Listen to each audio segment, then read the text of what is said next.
Bismillahirrahmanirrahim. Assalamualaikum warahmatullahi wabarakatuh. Innal hamdalillah nahmaduhu wa nasta'inuhu wa nastaghfiruh wa na'udzu billahi min shururi anfusina wa min sayyiati a'malina. May yahdihillahu fala mudilla lahu wa may yudlil fala hadiya lahu. Asyhadu an la ilaha illallah wahdahu la syarika lahu wa asyhadu anna Muhammadan abduhu wa rasuluh sallallahu alaihi wa ala alihi wa sahbihi wa man tabi'ahum bi ihsanin ila yaumiddin wa sallama tasliman katsira, amma ba'd. Ma'asyaral muslimin wal muslimat, al musyahidin wal musyahidat, para pemirsa yang dirahmati dan dimuliakan oleh Allah Subhanahu wa taala. Alhamdulillah, pada malam hari yang berbahagia ini kembali kita melanjutkan kajian online kita. InsyaAllah ta'ala kita masih dalam pembahasan kitab Tuhfatul Abrar fil Ada'iyati wal Adabi wal Adkar, ya, karangan Fadilatul Syekh Muhammad bin Jamil Zinu rahimahullahu ta'ala. Di pertemuan sebelumnya kita telah membahas adabul akli wasyurbi, adab-adab dalam makan dan minum. Walhamdulillah telah kita selesaikan di pertemuan sebelumnya. Maka pada kesempatan malam hari ini kita berpindah pada pembahasan adabus safar, adab-adab safar, ya, bepergian jauh. Naam. Ikhwani fiddin, a'azzani Allah wa iyyakum, ya. Dan ini juga dari hal yang menunjukkan betapa sempurnanya agama kita, di mana dalam perkara ini pun Islam memperhatikannya.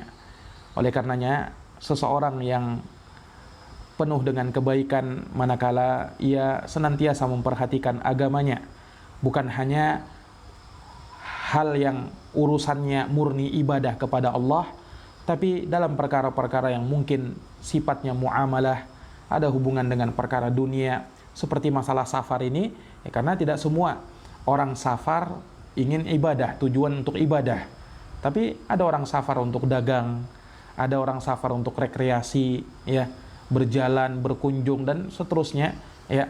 Maka manakala kita memperhatikan adab-adabnya, tuntunan-tuntunannya, apa yang Allah sebutkan dalam Quran maupun haditsnya Nabi SAW, maka tentu saja safar, perjalanan kita akan semakin bertambah keberkahannya, ya. Dan tentu saja kita pun tidak bisa terlepas dari yang namanya safar ini, ya. Dalam kehidupan kita, sering kita melakukan safar, perjalanan, ya.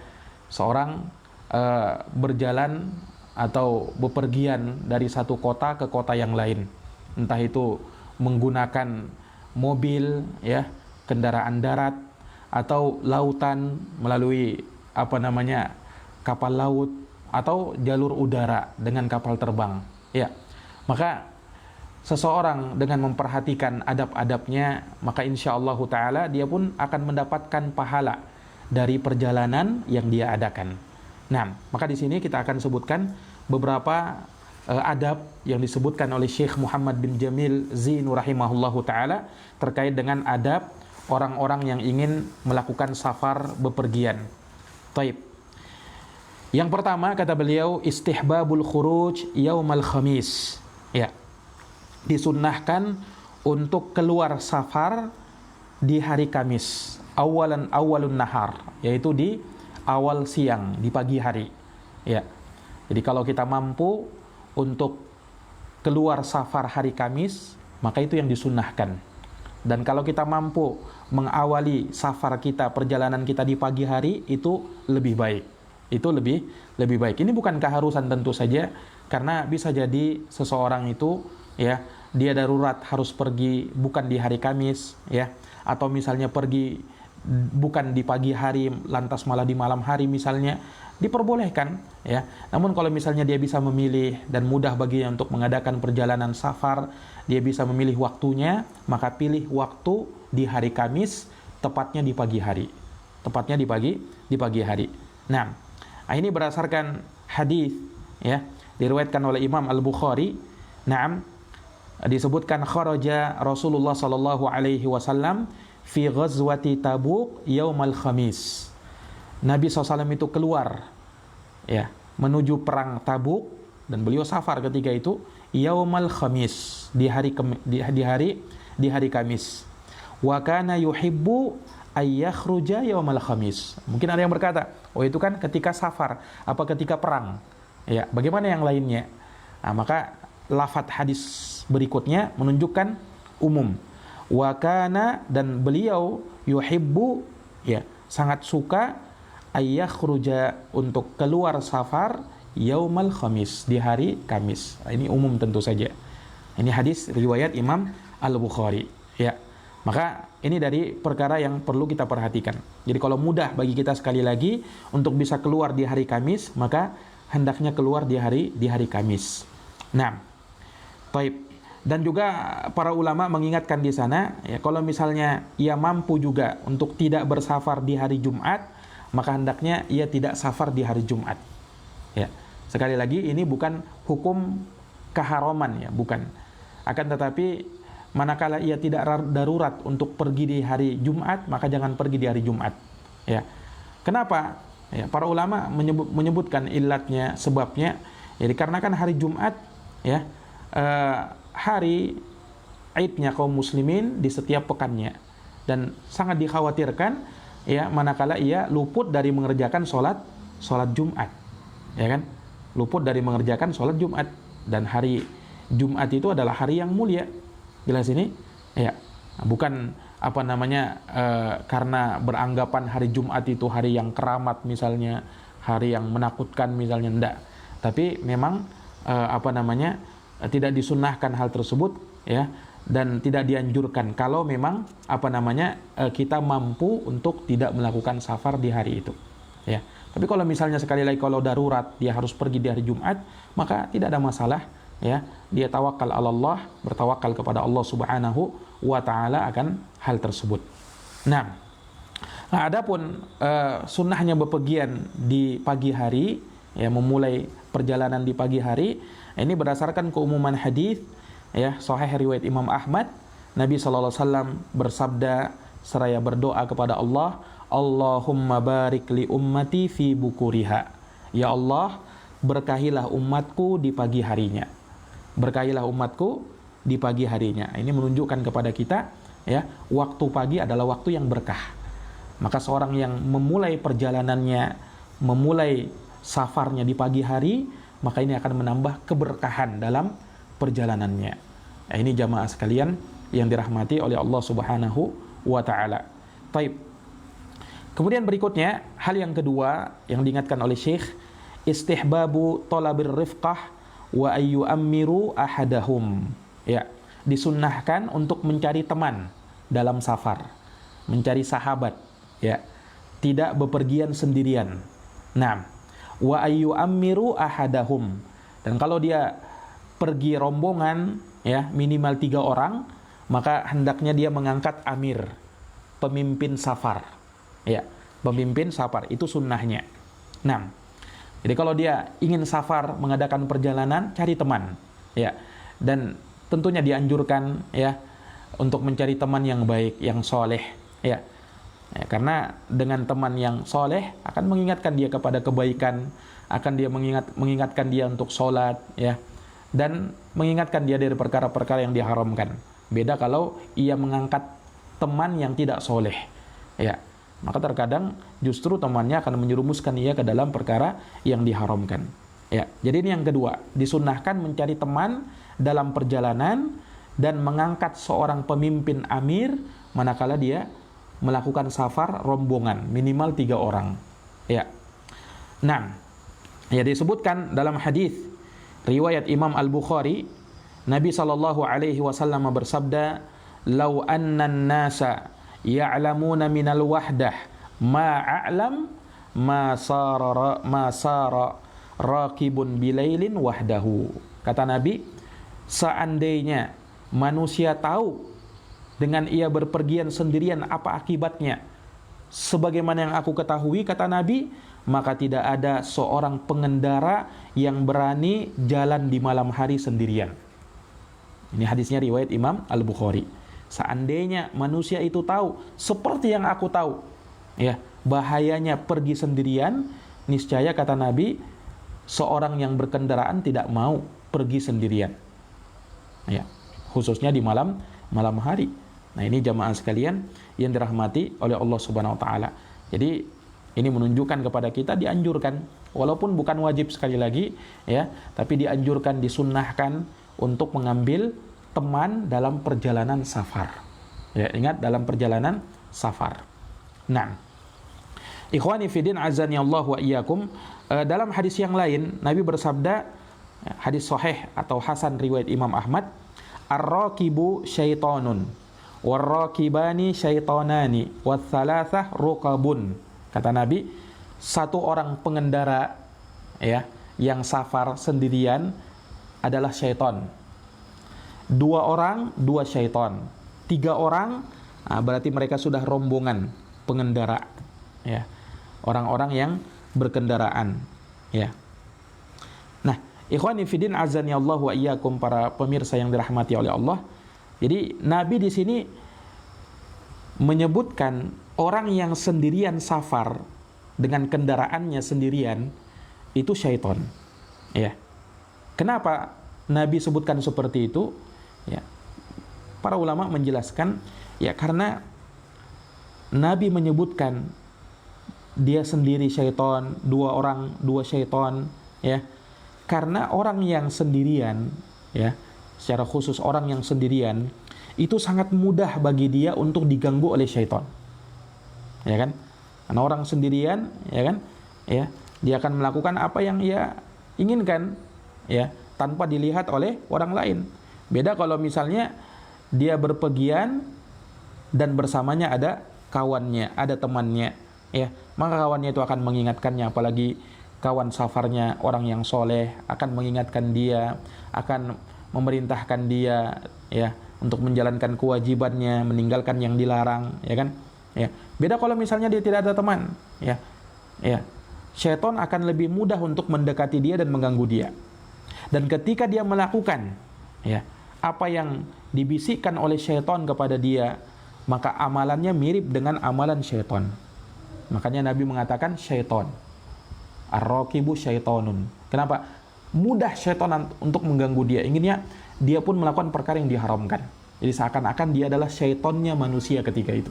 Karena syaitan itu ada di kalangan jin dan ada juga dari kalangan manusia. Ya. Nah, ini jamaah sekalian yang dirahmati oleh Allah. Perhatikan, ketika dia sudah berombongan, ya, kata Nabi, nah, mereka adalah orang-orang rombongan berkendaraan, ya. Artinya apa? Syaitan akan lebih jauh dari dia. Ya, syaitan akan lebih jauh dari dia. Dalam hadis yang lain Nabi berkata begini, inna syaitana ma'al wahid aqrab. Sesungguhnya syaitan itu bersama satu orang lebih dekat. Wa huwa ma'al itsnaini ab'ad. Dan ketika ada dua orang, syaitan akan lebih jauh. Ya, ini menunjukkan bahayanya seorang diri, ya kan? Syaitan akan lebih leluasa untuk mengganggu dia, ya, dan untuk menyesatkan dia. Na'udzubillahi min dzalik. Nah, ini jamaah sekalian yang dirahmati oleh Allah. Nah, terkait dengan mengambil seorang pemimpin safar, amir safar dalam perjalanan, ini berdasarkan hadis hasan riwayat Imam Abu Daud, ya. Kata Nabi SAW, idza kharajat thalathah fi safarin falyu'ammiru ahadahum. Kata Nabi, apabila tiga orang keluar safar bepergian, ya, maka hendaknya ia mengangkat amir salah seorang dari mereka. Perhatikan, apabila tiga orang melakukan safar keluar berpergian, maka hendaknya salah seorang dari mereka diangkat menjadi seorang amir. Maksudnya amir safar. Jelas ini? Nah, ini menunjukkan hal tersebut dari perkara yang disyariatkan untuk kita mengambil amir safar. Ya. Kalau kita lihat hadits ini, ya, menunjukkan bahwasanya kalau dia bepergian saat sendirian atau dua orang, tidak dianjurkan mengambil seorang amir safar. Tapi kalau sudah tiga orang lebih, nah ini baru dianjurkan mengambil amir safar, mengangkat seorang amir pemimpin safar. Ya, kalau mungkin ada yang bertanya, loh kenapa kita harus mengangkat amir safar? Ya, kenapa hal tersebut dilakukan? Ya, tentunya selain hal tersebut, ya, dianjurkan dan disyariatkan, Nabi SAW menyebutkannya, ya, para ulama juga menyebutkan hikmah yang lain. Ya, ya. Ulama mengatakan bahwasanya seseorang ketika dia keluar safar bepergian ya dari satu negerinya ke negeri yang lain ya, maka keadaan dia mirip seperti orang yang keluar dari kekuasaannya seorang amir yang berada di negerinya. Ya kan? Seakan-akan dia keluar dari situ, ya. Maka ketika itu dia tidak punya amir, dia tidak punya seorang pemimpin dalam perjalanannya, ya kan? Karena yang mengurusi urusan mereka adalah mereka sendiri. Maka ketika mereka mengangkat amir, seorang amir, pemimpin safar, maka merekalah atau amir inilah yang bisa memberikan pengaturan-pengaturan ya dan seterusnya dari apa-apa yang dibutuhkan dalam safar. Sehingganya amir safar itu mesti ditaati. Maksudnya ditaati bukan dalam semua hal, ditaati dalam urusan safar saja, dalam urusan perjalanan itu. Jelas ini? Nah, ini jamaah yang dirahmati oleh Allah Subhanahu wa taala. Jadi ini perkara yang kedua, ya. Kemudian yang ketiga, dari perkara yang merupakan adab dalam safar, ya, kata Syekh di sini, istihbabul masir fil lail. Disunnahkan untuk berjalan di malam hari. Ya, disunnahkan untuk berjalan di malam hari. Nah, ya, kenapa disunnahkan berjalan di malam hari? Ya, karena hadis riwayat Imam Abu Daud, ya, derajatnya hasan, hadisnya hasan riwayat Imam Abu Daud, Rasulullah bersabda, "Alaikum biduljah." Hendaknya kalian berpergian di malam hari. Ya, safar di malam hari. Fa innal arda tutwa bil lail. Kenapa? Karena bumi itu akan dilipat, ya, akan dilipat di malam hari. Maksudnya, ya, ketika dia mengadakan safar di malam hari, perjalanan itu serasa dekat. Ya. Jadi seakan-akan bumi itu didekatkan oleh Allah, dilipat oleh Allah sehingga tidak terasa sampai tujuan. Tidak terasa sampai tujuan. Nah, ini. Jadi Nabi menganjurkan berjalan di malam hari, tidak ada masalah, ya. Karena apa? Karena bumi itu akan dilipat di malam hari. Nah, ini jamaah sekalian yang dirahmati oleh Allah Subhanahu wa taala. Baik.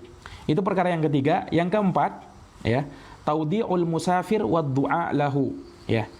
Menitipkan pesan-pesan kepada orang yang safar dan mendoakan untuk dirinya, mendoakan kebaikan untuk dirinya. Ya, ini juga dari perkara yang dianjurkan dan merupakan adab dalam safar bepergian, ya. Menitipkan pesan untuk orang yang safar dan mendoakan kebaikan untuk dirinya. Ya. Disebutkan dalam hadits Abu Hurairah radhiyallahu taala anhu, hadis hasan riwayat Imam Tirmidzi. Naam. Anna rajulan qala, bahwa seorang laki-laki pernah berkata, "Ya Rasulullah, inni uridu an usafir." Kata orang ini, "Ya Rasulullah, saya ingin safar, ingin bepergian. Fa'ausini, berikanlah wasiat kepadaku." Nah, ini, berikanlah pesan-pesan kepadaku. Nah, ini, maka Nabi pun memberikan pesan-pesannya. Nah, ini dianjurkannya memberikan pesan kepada orang yang safar, wasiat, nasihat, wejangan, dan seterusnya. Apa kata Nabi? Alaika bitaqwallah. Pesannya Nabi kepada sahabat yang mau safar ini, ya, kata Nabi, alaika bitaqwallah, hendaknya kamu bertakwa kepada Allah. Ya. Wat takbir ala kulli syarafin, dan hendaknya kamu bertakbir, ya, setiap kali menaiki tempat yang tinggi, ya. Jadi itu disunnahkan. Kita safar, ketika menaiki tempat yang tinggi, menanjak, ya, maka kita bertakbir, mengucapkan Allahu Akbar, Allahu Akbar, Allahu Akbar. Ya, nanti akan kita terangkan, nanti akan disebutkan juga oleh Syekh, ya, bacaan ini, ya, di adab-adab yang berikutnya. Nah, jadi Nabi wasiatkan kepada dia dua hal tadi, ya, untuk bertakwa kepada Allah dan bertakbir setiap kali ingin menanjak dalam perjalanannya. Afalamma walla rajul, maka ketika orang tersebut telah pergi, qala, maka Rasulullah mendoakan orang tersebut. Apa kata Nabi? Allahumma twi lahul bu'ad.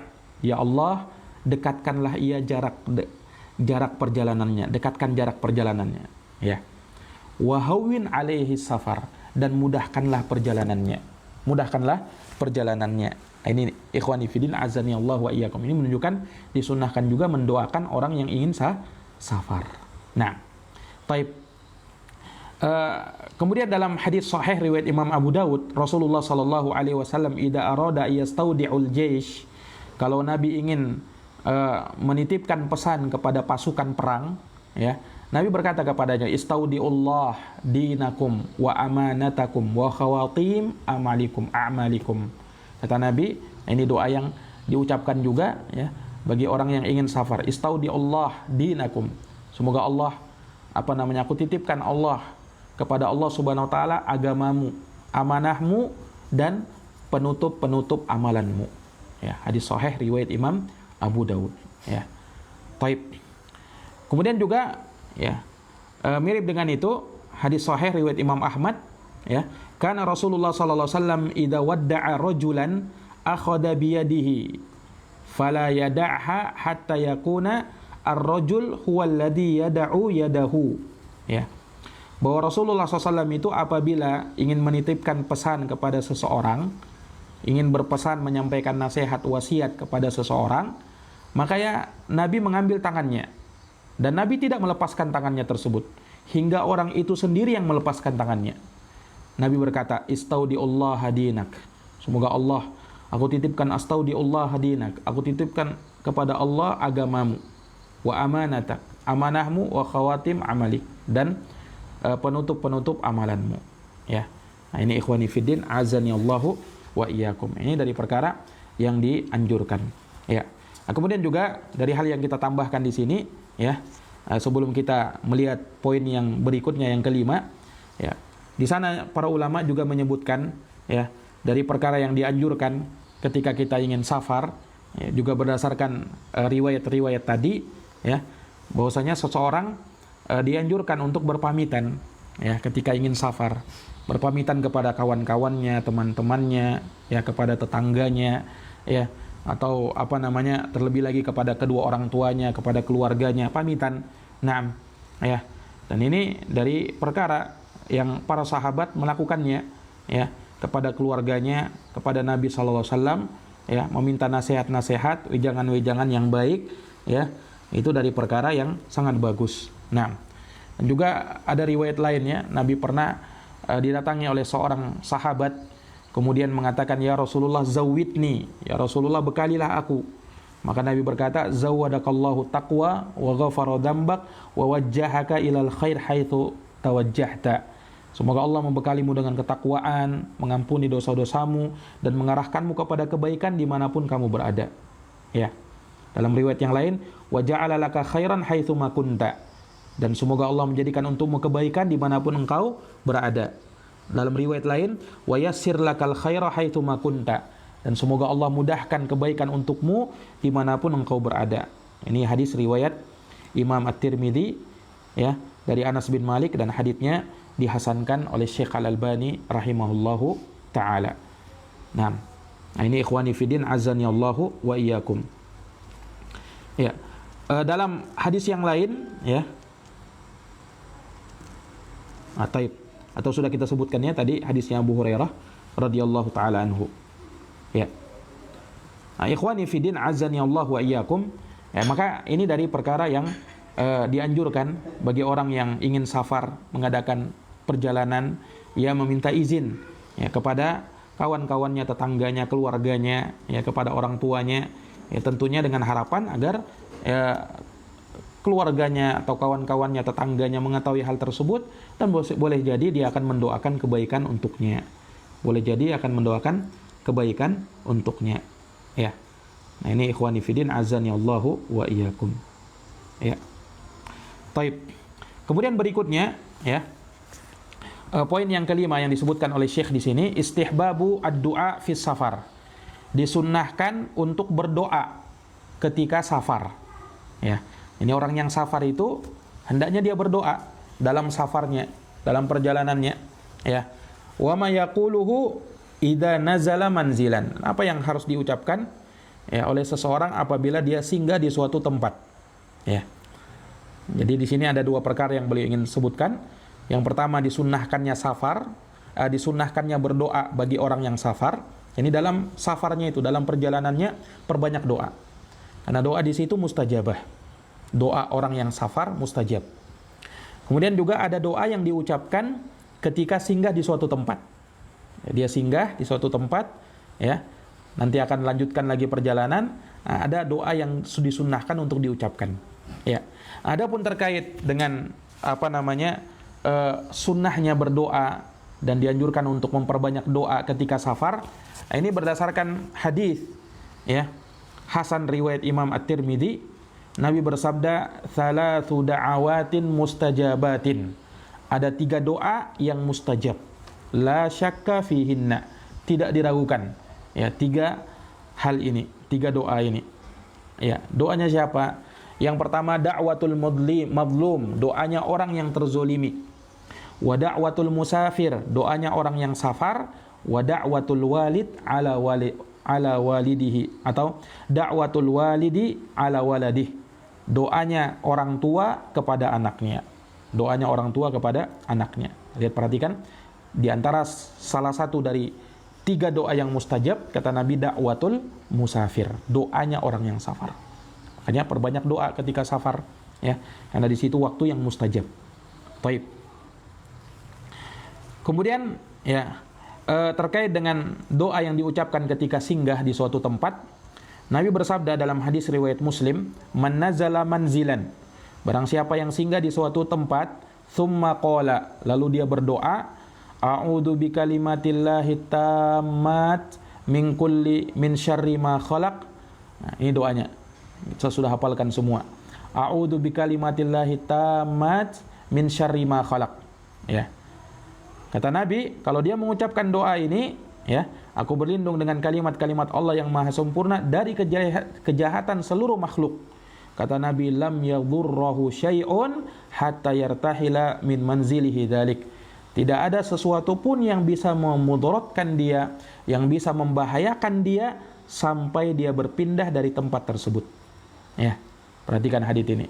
Ini doa yang hendaknya jangan kita lupakan.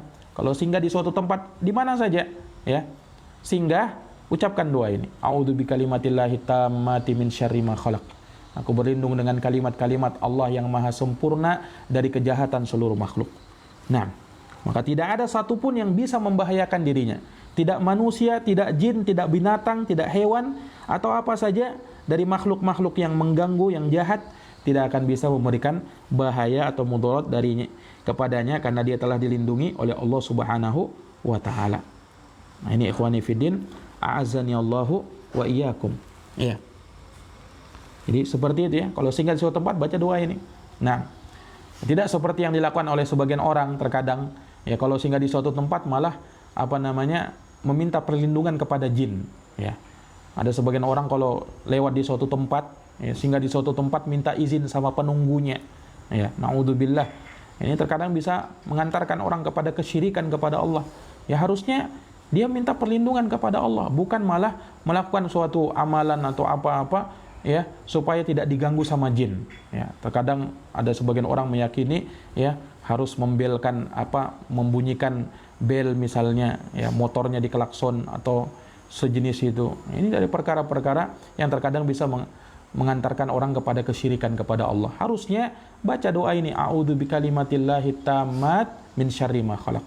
Tidak ada satupun yang bisa memudaratkan dan memberikan bahaya kepada dia. Nah, baik, kemudian berikutnya istihbabu ta'jilil musafir ar-ruju' ila ahlihi. Ya. Nah, di sini kata Syekh disunnahkan, ya, untuk segera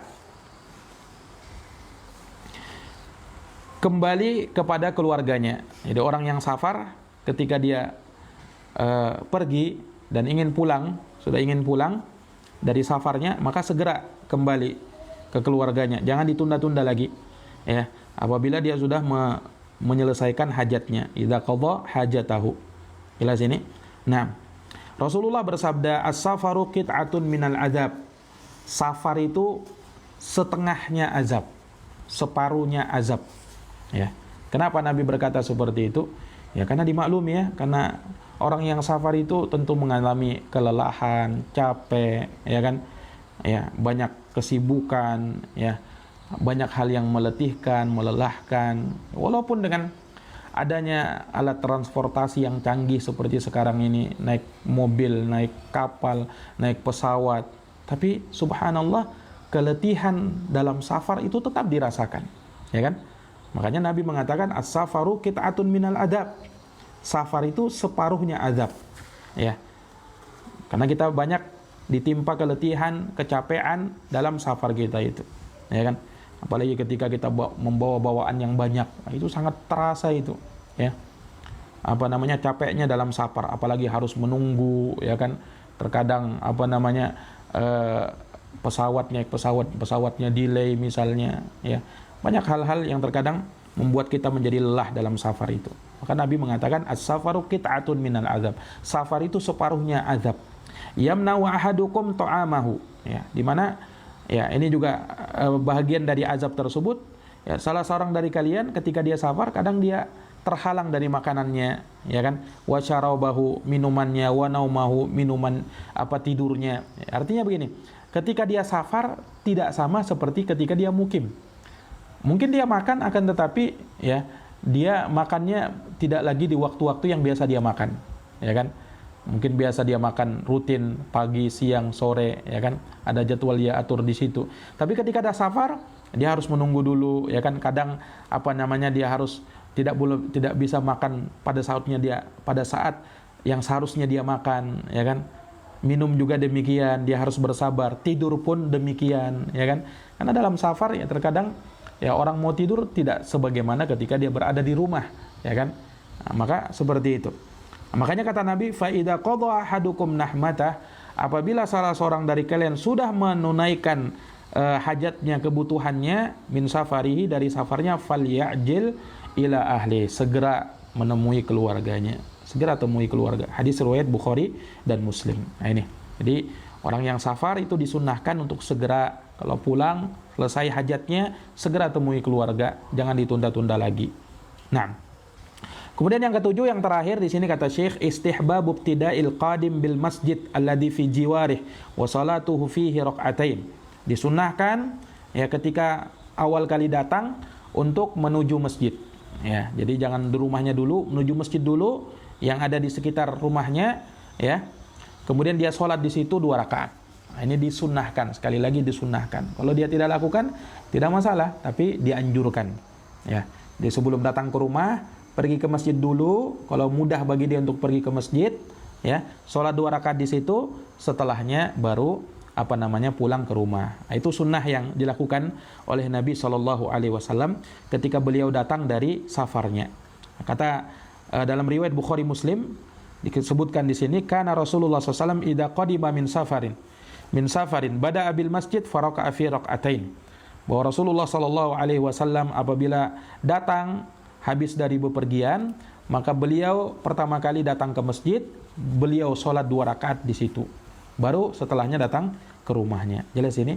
Nah, ini jamaah sekalian yang dirahmati oleh Allah Subhanahu wa taala, ini 7 adab dalam safar, dan masih ada lagi adab-adab yang mungkin kita sebutkan di sini sebagai kelengkapan, ya. Namun di sini Syekh menyebutkan tentang doa ar-rukub was safar. Doa rukub dan safar. Ini doa ketika naik kendaraan dan ketika safar. Ada doanya yang kita ucapkan, ya, dari perkara-perkara yang dianjurkan dan disunnahkan, ya kan? Nah, di sini disebutkan doa ur-rukub, doa berkendaraan, ya. Kata tentunya banyak-banyak orang safar itu menaiki kendaraan, ya kan, menaiki kendaraan. Apalagi sekarang ini, ya, kita tidak lepas dari kendaraan-kendaraan kita, ya kan. Nah, maka di sana perkara yang perlu diperhatikan seseorang ketika mau safar, dan secara umum sebenarnya, secara umum kalau dia ingin keluar dari rumah, baca doa keluar rumah, baca doa keluar rumah. Ya, baca doa keluar rumah ini kan tidak harus ketika safar saja. Ya, tapi kalau dia setiap kali keluar rumah baca doa ini. Doa apa? Bismillahi tawakkaltu 'alallahi wala haula wala quwwata illa billah. Ya, bismillahi, dengan nama Allah. Tawakkaltu 'alallah, aku bertawakal kepada Allah. La haula, tidak ada daya, wala quwwata, tidak ada kekuatan, illa billah, kecuali milik Allah Subhanahu wa taala. Ya. Nah, ini ikhwani fillah azani Allahu wa iyyakum. Ya, disebutkan bahwasanya doa ini akan menyebabkan syaitan itu tidak akan berani mengganggu kita. Ya.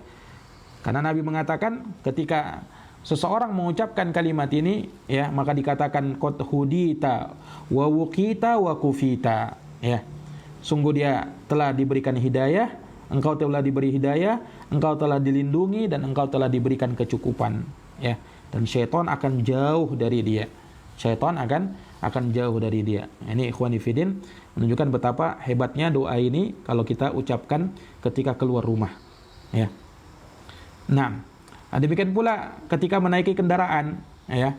Ketika menaiki kendaraan apa saja, entah motor, mobil, ya kan, naik bis, kereta api, pesawat terbang, kapal laut atau yang lainnya dari kendaraan-kendaraan yang ada, ya.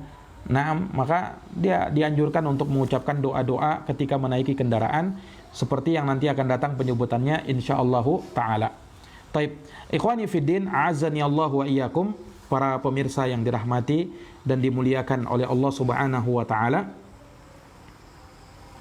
Iya. Dari perkara yang juga perlu diperhatikan, ya. Bagi seorang yang ingin safar, ya. Sebelum kita melihat kepada doa orang yang ingin berkendaraan dan doa ketika mau safar, ya. Juga dari perkara yang perlu diperhatikan, khususnya bagi wanita, bagi para wanita, maka mereka tidak boleh safar tanpa mahram. Ini, tidak boleh safar tanpa mahram dan hukumnya haram. Nabi bersabda, la tusafirul mar'atu illa ma'adhi mahramin. Tidak boleh wanita itu safar kecuali bersama mahramnya. Kecuali bersama mahramnya. Ya, maka tidak halal, ya, bagi wanita yang ia beriman kepada Allah dan hari akhir untuk safar sendirian tanpa ada mahramnya. Ya, ini ketetapan dari Rasulullah sallallahu alaihi wasallam, maka hendaknya ditaati. Ya, beda dengan laki-laki. Kalau laki-laki bebas bagi mereka, ya. Mereka bisa safar walaupun sendirian, sekalipun tadi kita katakan kurang bagus, karena lebih bagus kalau bersama kawan, bersama teman. Akan tetapi masih diperbolehkan bagi dia. Kalau wanita sama sekali tidak boleh untuk safar, ya, sendirian, seorang diri, tidak boleh. Berdasarkan hadis tadi, la tusafirul mar'ah illa ma'adhi mahramin. Tidak halal, tidak boleh wanita itu safar tanpa ada mahram bersamanya, ya. Kemudian juga dari perkara yang perhatikan, ya, jangan sampai safar kita, perjalanan kita, ya, disertai dengan perkara-perkara yang melalaikan, musik dan perkara-perkara yang diharamkan, ya. Kenapa? Ya, karena disebutkan annal malaika la tusahibu safarin asy-syakhs alladhi ma'ahu kalb au jaras. Malaikat itu tidak akan menemani safar seseorang kalau bersamanya ada anjing atau lonceng, masuk di dalamnya musik. Malaikat tidak akan temani kita. Kalau malaikat tidak mau temani kita, berarti yang menemani kita adalah syaitan, ya. Makanya hati-hati safar dengan apa?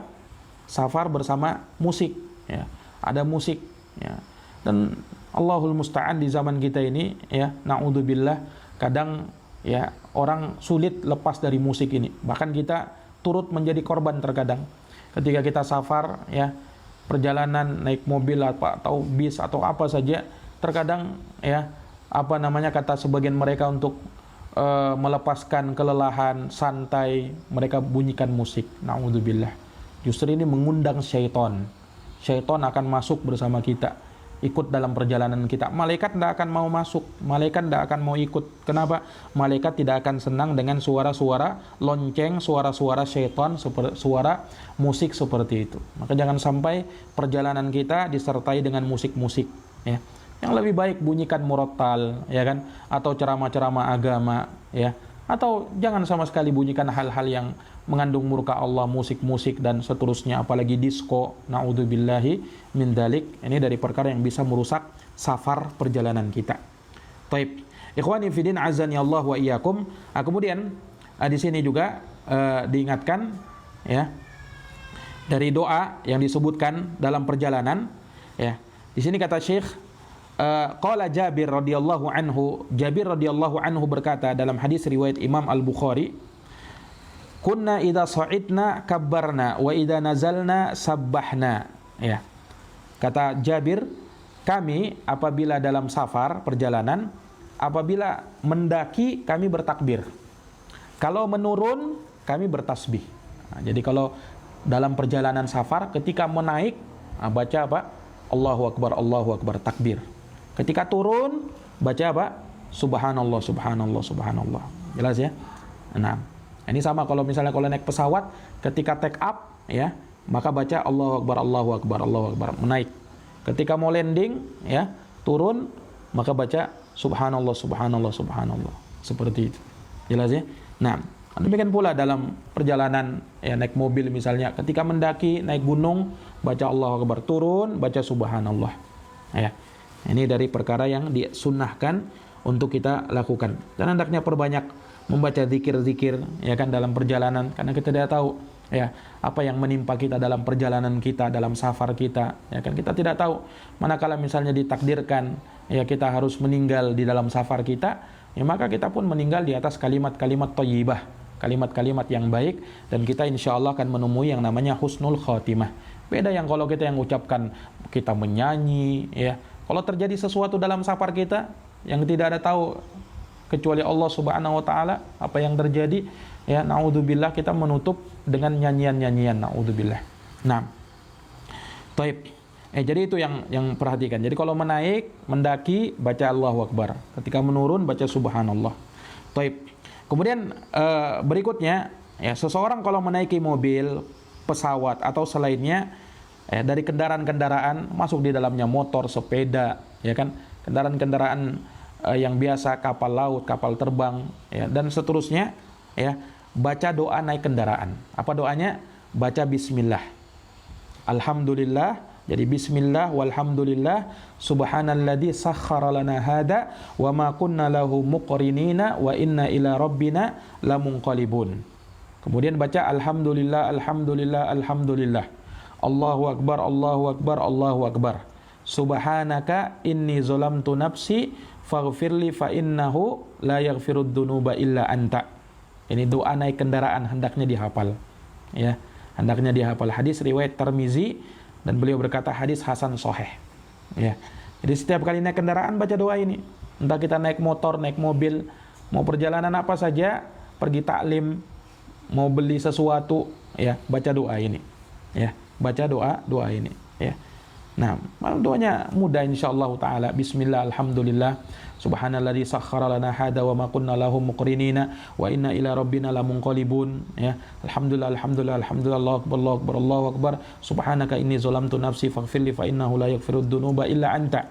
Ya, dan maknanya sangat bagus sekali manakala kita ucapkan di dalamnya, kita banyak memuji Allah Subhanahu wa taala, bertasbih kepada Allah, ya kan, kemudian bertaubat, beristighfar kepada Allah Subhanahu wa taala, membesarkan Allah, ya.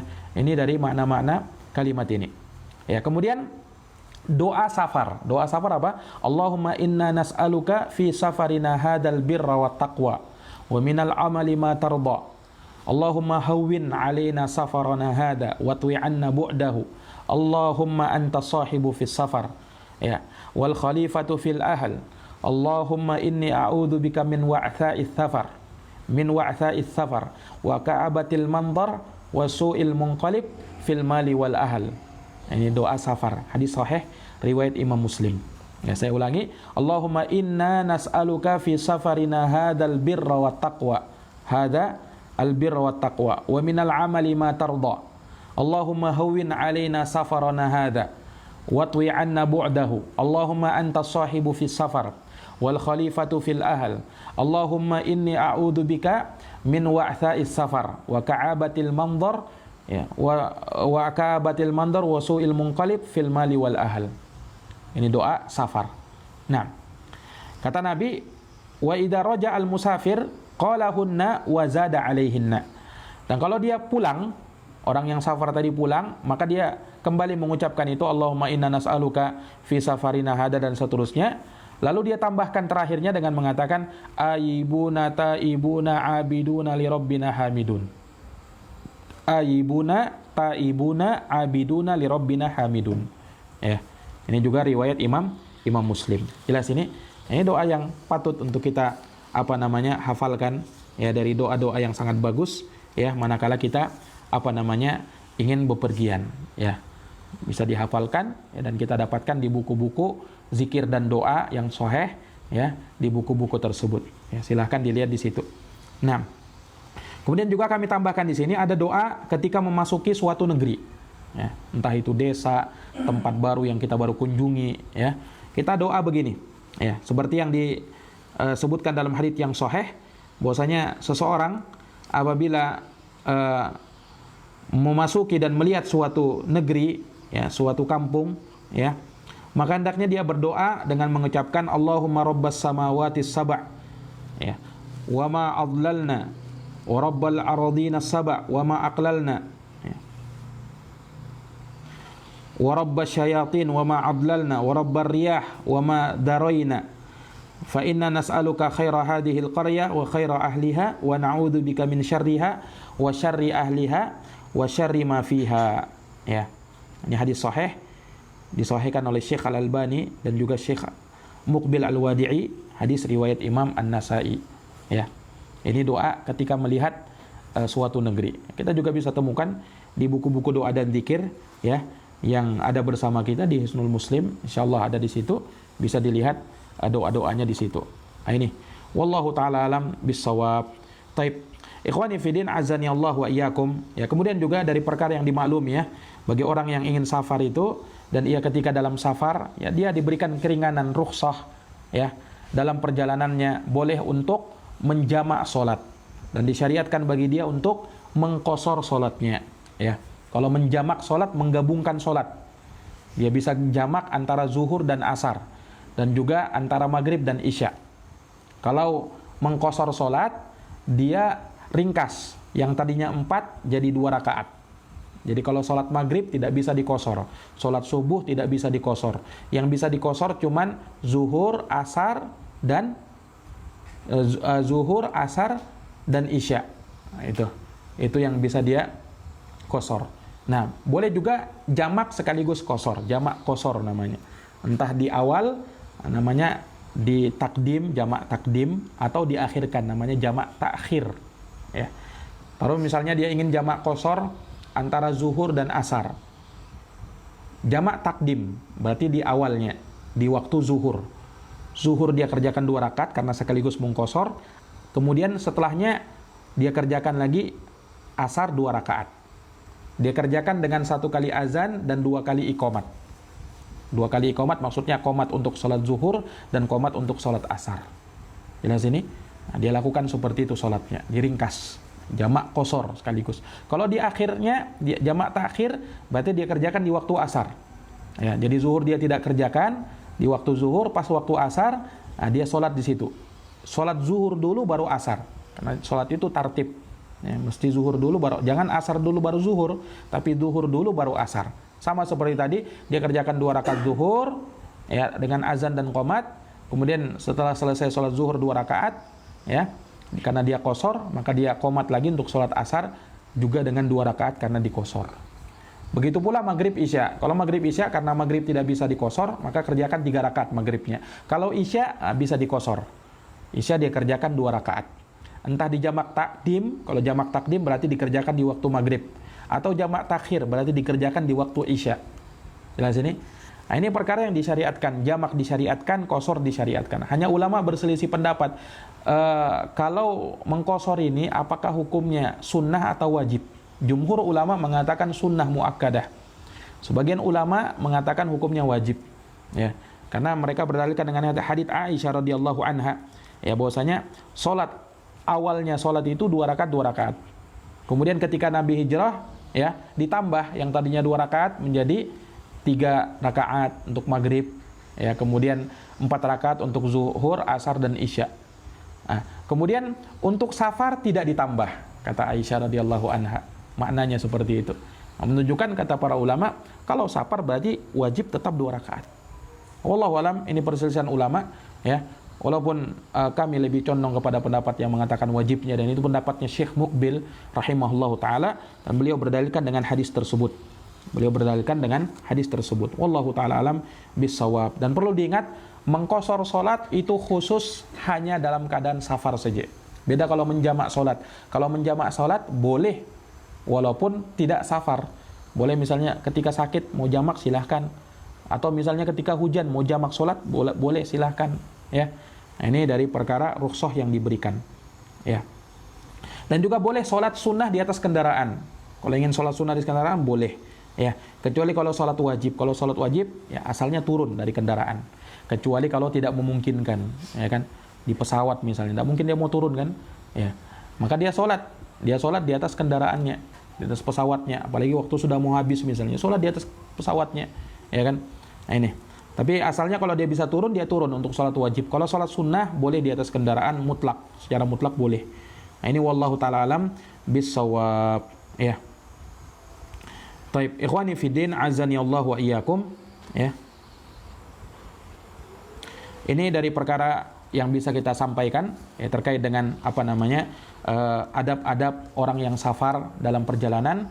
Dengan ini selesai, ya, perkara yang bisa kita bahas, ya. Semoga Allah Subhanahu wa taala menjadikan pembahasan kita di malam hari ini penuh dengan manfaat, penuh dengan ilmu, dan kita bisa memahami apa yang disampaikan, dan semoga Allah Subhanahu wa taala menjadikan kita sebagai orang-orang yang kuat berpegang teguh dengan sunnah Nabi SAW, dan semoga dengan kita mengamalkan sunnah-sunnah Nabi SAW, terkhusus ketika dia safar, ya, seperti pembahasan kita ini, maka insya Allah perjalanan safarnya akan lebih bertambah keberkahannya, bertambah kebaikannya, dan dia akan mendapatkan pahala manakala menerapkan sunnah-sunnah yang tadi kita sebutkan. Ya, demikian apa yang bisa kami sampaikan, lebih dan kurangnya mohon dimaafkan. Hadanallahu wa iyyakum ajma'in. Kita tutup dengan doa kafaratul majlis. Subhanakallahumma wa bihamdika asyhadu an la ilaha illa anta astaghfiruka wa atubu ilaik. Walhamdulillahi rabbil alamin. Wassalamu alaikum warahmatullahi wabarakatuh.